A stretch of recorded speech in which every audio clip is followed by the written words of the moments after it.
Beating the Dolphins on the road will be a major NFL upset, but that's exactly what the Broncos aim to do on Sunday.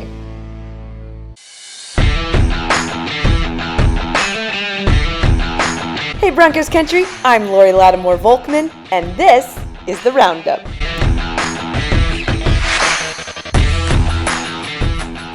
Every NFL season, analysts make a big deal about what a long shot it would be for an 0-2 team to make the playoffs. Fortunately for the Broncos, both head coach Sean Payton and quarterback Russell Wilson have been on teams that have bucked the odds and made the playoffs despite an 0-2 start. Been down 0-2. The good thing is you got more pitches coming, more games to play. And so you don't blink. And the biggest thing is staying focused on the task and staying focused on progress, staying focused on the journey. It's a road game, it's a humid climate, it's an early game, and it's a formidable opponent. These are all problems if you let them be. But Payton pointed out that good road teams are just good teams. Good road team. We're really good at home. We're good in cold weather, warm weather. We're probably a good team. It's that simple. You know what? It's that simple.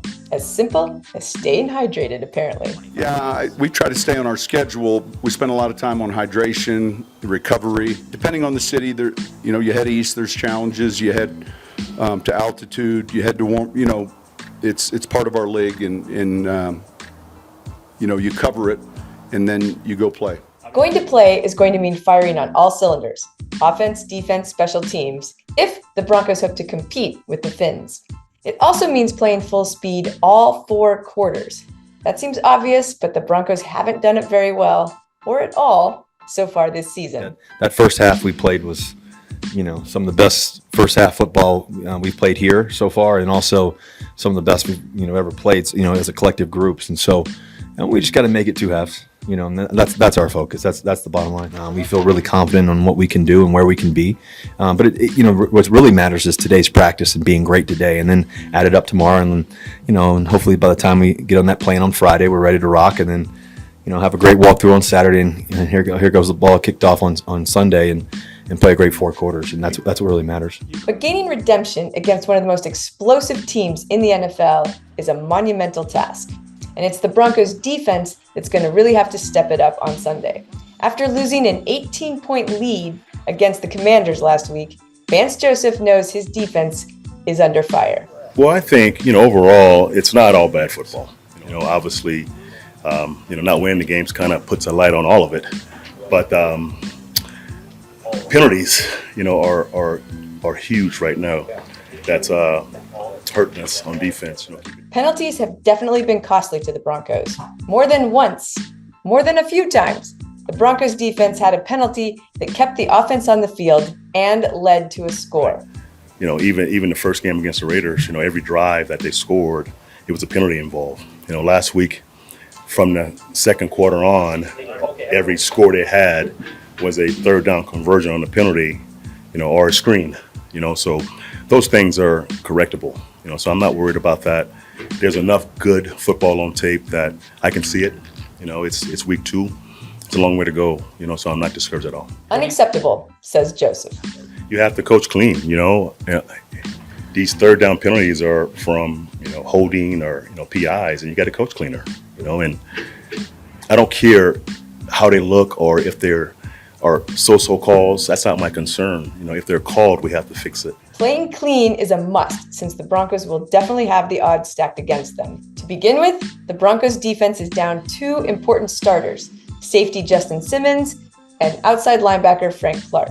Playing with a full deck against Tua Tagovailoa and Tyreek Hill is hard enough, but without a pass rusher and a safety, that dynamic duo will be aiming for a big day. Fundamentals will be key.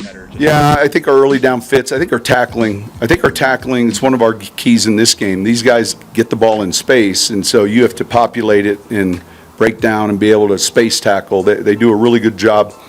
And so it's not just in the running game. It might be a pass that's just like a run that's completed quickly, and you got to pursue, shimmy down, and play with good leverage. I think that area is something I know Vance and our staff have been working on. While the Broncos defense is battling wits against offensive guru, Miami Dolphins head coach Mike McDaniel, The offense will be trying to outsmart defensive mastermind and former Broncos head coach, Vic Fangio.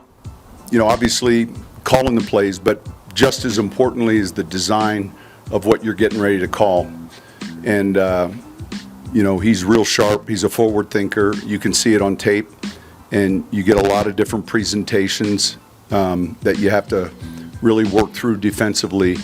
And they've done a really good job. Mike has done a fantastic job. And credit to Vic, there's like a family of Fangio defenses now. And so it's really the whole package, which includes the red zone, the short yardage. Listen, he's done a great job throughout his career, and you know is pretty smart. Probably no one is betting on the Broncos to win on Sunday, but the Broncos say they are betting on themselves. So just like Marvin Mims on a punt return, we're going to take it and run with it.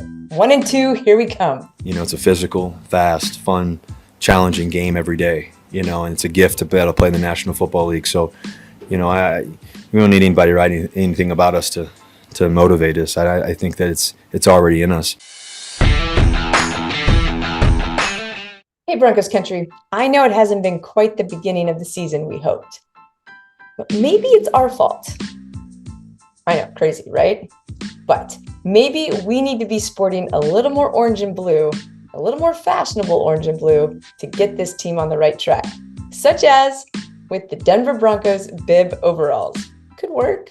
I don't know. It's a little over the top, but since when has being a diehard Broncos fan not been over the top? Orange? Like that goes with anything, but orange and blue together? Amazing. Orange and blue plaid overalls?